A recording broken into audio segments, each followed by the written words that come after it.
কত সুন্দর সুন্দর শাড়িগুলো দেখেন। এগুলো হচ্ছে শাড়ির ব্লাউজ পিস। এবার চিন্তা করেন শাড়িগুলো কত সুন্দর।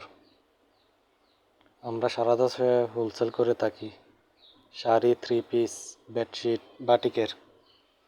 যাদের যাদের লাগবে তারা আমাদের সাথে যোগাযোগ করে নিতে পারবেন। এটা হচ্ছে কুমিল্লার বাটিক। কুমিল্লা বাটিকের সাথে কোনো তুলনাই হয় না। কুমিল্লা বাটিকের জন্য সেরা।